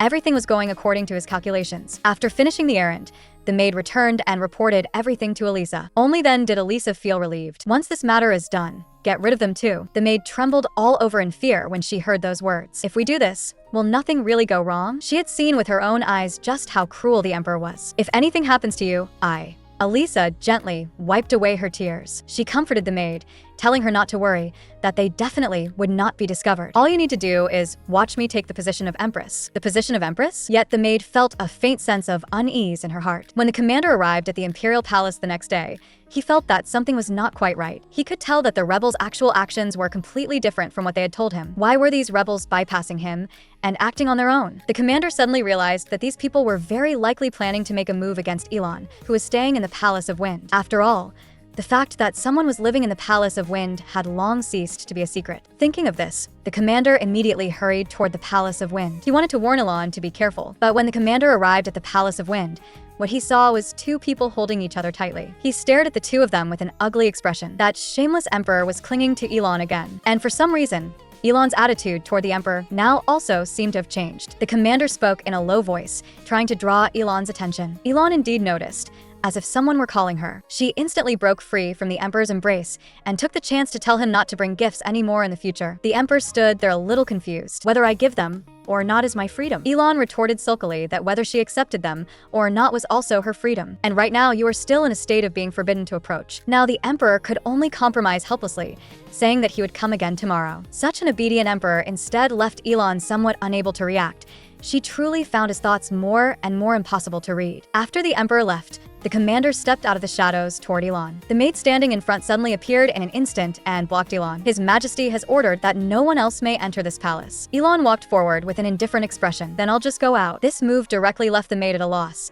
She really could not stop her. Elon slowly walked toward the commander. The emperor's cruel and cold-blooded persona had almost completely collapsed, and the female guard really found it a bit hard to handle. In the morning, the commander found Elon and told her that her current situation was very dangerous. "I can't tell you the specific reason, but in any case, you must be careful in everything." But Elon said that she had already known. Elisa, who wanted to sit on the empress's throne, would definitely make a move against her. Elon thanked the commander for his concern, but from now on, "Please do not put your mind on my affairs anymore." The commander looked shocked, unable to understand why Elon wanted to distance herself from him. Elon hurriedly explained that she just did not want to drag anyone into her own matters. But upon hearing this, the The commander showed a hurt expression. I am not just anyone, so why do you always draw a line between us? Elon felt troubled because she worried that as long as anyone was involved with her, the commander would encounter danger. But the commander firmly said that even if I really do fall into danger, I still will not give up on you. Elon turned around helplessly, planning to leave. Staying farther away from me is helping me. But the commander grabbed Elon's hand in one swift motion. He asked her whether it was because of His Majesty the Emperor. Obviously, the commander thought that this stay away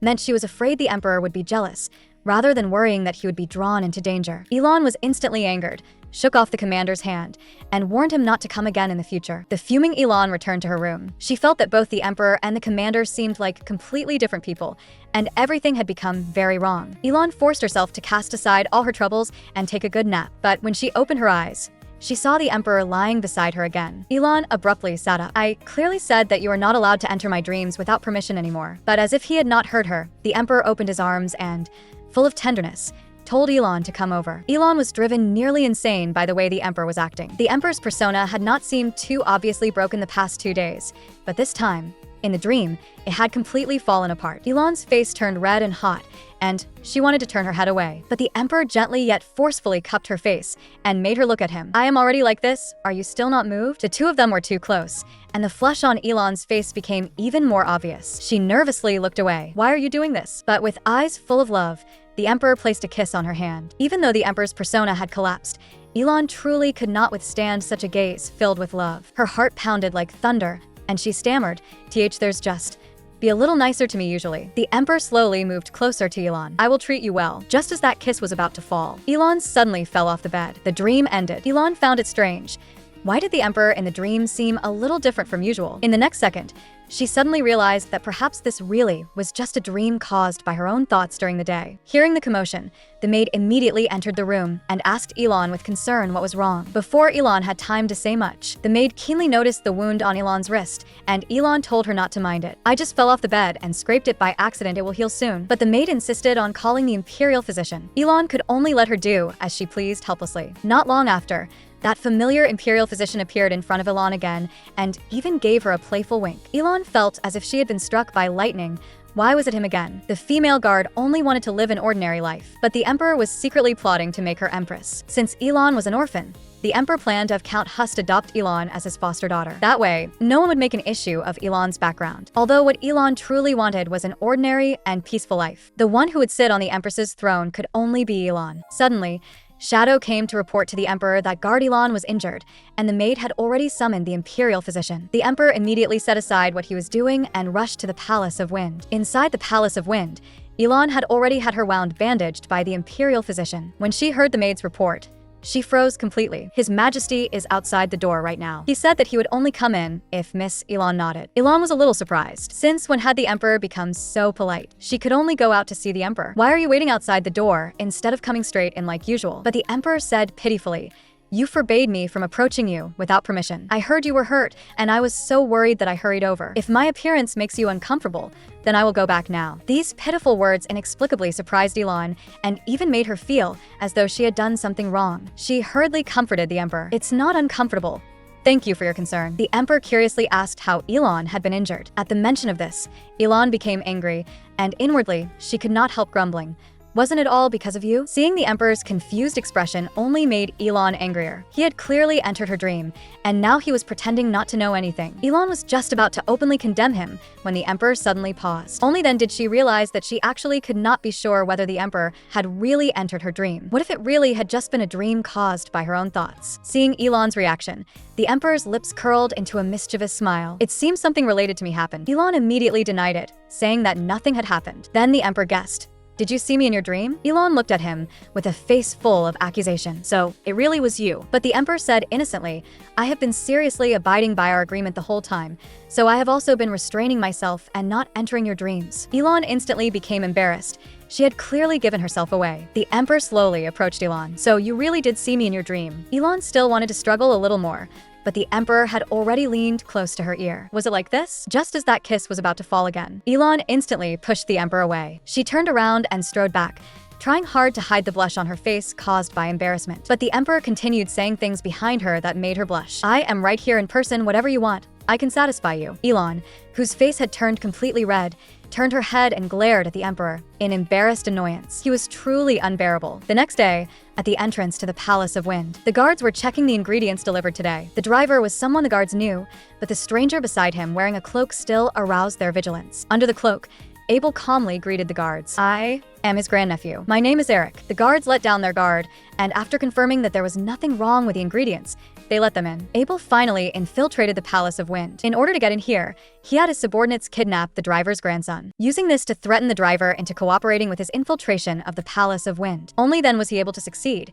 and everything was going very smoothly. The female guard had already begun to waver toward the emperor, who was going through the agonizing pursuit of winning back his wife, but she was once again forced to separate from him. Elon opened her eyes and discovered that she had dreamed of the emperor again. In the dream, the emperor gently stroked her face and spoke words of love completely out of character. My rabbit, today you are as cute as ever. Elon shook off the emperor's hand, but the emperor in the dream was not angry at all and still looked at her with eyes full of love. For a moment, this made it hard for Elon to push him away. She began to suspect that this might not simply be a dream she had by herself, but that the emperor had really entered her dream. Otherwise, why would she keep dreaming about the emperor? Seeing that the emperor was clinging to her again, Elon was a bit unable to handle it. Suddenly, a burst of noise rang out, and Elon woke with a start. She saw that a building not far from the Palace of Wind had caught fire, with fierce flames and thick smoke filling the sky. Elon hurried to find the two children. The moment she stepped out the door, she saw that the maid had already safely brought the brother and sister over. The maid told Elon that the warehouse had caught fire, and from her rough inspection, it should have been arson. Elon could feel that this fire was most likely aimed at her. She asked the maid for a sword. I cannot completely place the children's lives in someone else's hands. At least let me be able to protect myself at a critical moment too. The maid was persuaded and agreed to get her a sword. While the maid went to retrieve the sword, Elon told the two children that bad people might have come. She instructed the brother and sister that when necessary, they must hide well. Elon crouched down and hugged them, faint unease rising in her heart as she worried that this time she might not be able to protect them. Not long after, the maid brought the sword over. After handing the sword to Elon, the maid told her not to run around. I plan to patrol the surroundings to guard against intruders. Please stay here for now. The maid walking toward the stairs slowly put on her gloves. With the sword in hand, her whole aura changed, like an experienced assassin. When the two rebels saw the maid blocking their path, they charged at her without a second thought. But the maid dealt with them easily in just a few moves. Not long after, Shadow rushed over and informed her that there was a traitor inside. All our messages have been intercepted midway. The maid instantly grew anxious and immediately rushed to Elon's residence. The situation was extremely bad, and she could only secretly pray that nothing had happened to Elon. Upstairs, after the maid left, Elon heard a burst of commotion coming from outside. She immediately told the two children to find a place to hide. The two children hid inside the fireplace, only to discover that there was actually a secret passage hidden inside. This made Elon breathe a sigh of relief. This was good too. The children should be able to escape safely. Elon had already realized that there was a traitor. The people outside could have broken in so quickly only because someone had told them the internal structure of the Palace of Wind. Thinking of this, Elon tightened her grip on the sword in her hand. This was also what she had always feared most. Once she became part of the royal family, those who coveted power, as well as those who already held power, would threaten the safety of her and the children for the rest of their lives. Miss Elisa and those rebels, there were simply too many people watching them. Not long after, Abel in his cloak found this place. He took off his hood and greeted Elon. Long time no see, Elon. Elon had not expected that the person who came to capture her would actually be Abel. Abel told Elon to obediently come with him, and he promised he would not hurt her. After all, the only person we truly hate is the Emperor. I do not want to engage in meaningless fighting. As long as we get rid of the Emperor, that will be enough. You do not like him either, do you? Elon was obviously not going to surrender without resistance. Her two children were the Emperor's flesh and blood. Once the Emperor died, the rebels would absolutely not let the children go either. Although the Emperor had destroyed her originally peaceful life. Although before that, she had also thought about taking revenge on the Emperor. Now, however, she was already somewhat uncertain. But there was one thing she was sure of. She had to protect the two children. Thinking of this, Elon assumed a fighting stance. Draw your sword, Abel. Before the Emperor could catch up to the woman he loved, he had already lost her. At this moment, Elon was fighting 1 against 2 against Abel and his subordinate. Although the fight was extremely difficult, her goal was only to hold out until someone came. Abel and his subordinate were also not fighting easily. They really had not expected Elon to be so troublesome. Abel still wanted to persuade Elon to stop struggling, but Elon showed no intention of stopping the duel at all. Suddenly, a sharp pain shot through her wrist. Her earlier wound had reopened, and Elon gritted her teeth and still wanted to keep holding on. But the sword in her hand was knocked away by Abel. Abel told her that the duel was over. Elon still wanted to stall a little longer. Reinforcements should be arriving soon. Just then, another unfamiliar man walked into the room. He rudely urged Abel to hurry up, but Elon stood where she was and refused to leave with Abel. "If you have the guts, then kill me." Abel still wanted to continue persuading Elon, but that unfamiliar man suddenly stepped forward and stabbed Elon with his sword. Abel was stunned and immediately shouted at the man, asking if he was crazy. The man had been sent by Elisa, so naturally, he would not obey Abel's orders. Who cares whether she lives or dies? Elisa originally ordered that Elon be dealt with. Now, Abel also began regretting in secret that he should not have let these people interfere. He tore off his cloak and pressed it against Elon's wound to stop the bleeding. Amid the intense pain, Elon's vision gradually grew blurry. Before she lost consciousness, the figure that surfaced in her mind was still the Emperor. By the time the maid and Shadow arrived, all they saw was the bloodstain on the carpet. As the maid examined the traces of fighting around the room, she knew very clearly that Elon had probably been kidnapped. She clenched her teeth and prayed in her heart that nothing must happen to Elon. Only after the fire had been extinguished did the Emperor finally arrive. Right now, he cared about only one thing: where Elon was. As he entered the room, the maid respectfully knelt down and reported to the Emperor everything that had happened from the fire until now. "We have already captured several suspicious people," but the Emperor coldly said that he did not care about this. "What about Elon's whereabouts?" With a face full of guilt, the maid answered that Miss Elon seemed to have fought the intruders here. Judging from the current situation, the blood left on the ground is very likely Miss Elon's. The Emperor instantly lost his composure. He crouched down in disbelief and examined the blood on the ground. These people actually dared to injure Elon. Why was it that someone always insisted on taking away his happiness? Gritting his teeth, the Emperor swore that he would absolutely not let these people off. The Emperor stood up and asked the maid about the children. The maid lowered her head even more. "We are searching with all our strength." With a face full of hostility, the Emperor berated her for not being able to do even one thing properly. The maid immediately admitted her fault and begged the Emperor to punish her. The Emperor slowly raised his hand, then slowly lowered it again. "Forget it. We will settle this account later. Right now, you are to spare no effort in finding Elon and the children." The maid, however, was stunned. His Majesty had changed. In the past, he would never have given her a second chance. Could it be that because he now had someone important, he had changed? The maid grasped her skirt tightly in self-reproach. She had actually failed to protect someone so important to His Majesty. Thinking of this, the maid looked at the Emperor with determination and said, "This servant will spare no cost to find them." Not long after, the maid followed the Emperor to the dungeon. A prisoner who had broken into the Palace of Wind was being held there, but after being interrogated for a long time, this person still refused to say a single word. His willpower was strong. The Emperor ordered all the guards to withdraw. He planned to interrogate him personally, but the prisoner kept mocking the Emperor. "I won't say anything." Originally, because the Emperor feared that Elon would dislike his cruel side, he had been suppressing his true nature. But at this moment, he completely let go. Holding an instrument of torture, the Emperor stood before the prisoner. "You may look forward to my interrogation skills, because the special training I received is not like those gentle people's methods." Not long after, wave after wave of shrill screams came from the dungeon. Shadow suddenly came to report a new discovery to the Emperor. "Your Majesty, after our renewed investigation, we found signs that the door to the secret passage at the fireplace had been moved. It is very likely that the two young highnesses escaped from there." The Emperor immediately put aside what he was doing and went to search for the two children. The Emperor's beloved female guard had been kidnapped, and the two children's whereabouts were also unknown. When he heard Shadow report that traces of the brother and sister had been found, the Emperor immediately hurried over. The escaped brother and sister were now sitting in the secret passage, worrying about their mother. Suddenly, the sound of footsteps approached. The brother and sister were so nervous that they immediately wanted to keep running forward. In his panic, the little brother accidentally tripped himself. The footsteps behind them instantly quickened and chased toward them. The brother and sister hugged each other in fear. The older sister shut her eyes in terror. "Lien? Henry?" That voice sounded so familiar. The older sister slowly opened her eyes. She saw the Emperor looking at them with a face full of worry. "Are you all right?" Only then did the brother and sister finally relax when they saw the familiar Emperor. All the grievances they had suffered while fleeing surged up in that instant, and tears as big as beans fell at once. The two children rushed forward and hugged the Emperor, seeking comfort. While sobbing, the older sister also worried about her mother. But the blunt Emperor directly told them that Elon had been kidnapped. The two children's tears fell even harder at once. The Emperor hurriedly comforted the brother and sister, telling them not to worry. He hugged the two children, as if comforting them and also comforting himself. "I will definitely bring Elon back, so do not worry." At this moment, Elisa was too restless to sit still. The maid could tell that she was worried about being discovered by the Emperor, so she comforted her telling her not to worry too much.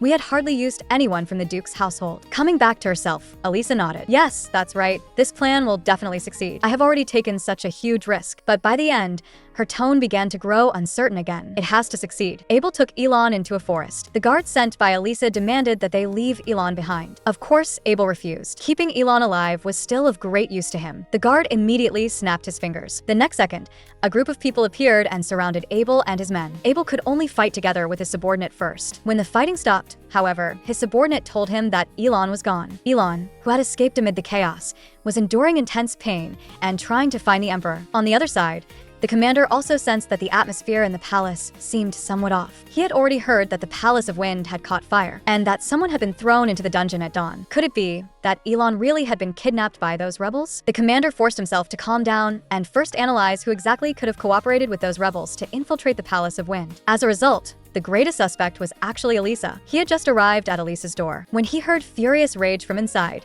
That woman escaped. The female guard, who had been injured after being captured, had actually escaped, when clearly she had only been one step away from reuniting with the emperor. Upon hearing that Elon had actually escaped, Elisa was almost on the verge of collapse. She had spent so much money hiring those people, and yet Elon had still escaped. Once His Majesty the Emperor found out, everything would be over. The commander, having heard all this outside the door, suddenly pushed the door open and strode in. Elisa, what do you mean by those words just now? But Elisa still wanted to play dumb, and the commander directly said that he had heard everything. He grabbed Elisa by the shoulders and asked what exactly she had done. Tell me everything. I am your only brother. But when Elisa heard this, her eyes were full of mockery. Brother? Yet you have never once treated me like a brother should. Elisa loudly accused the commander.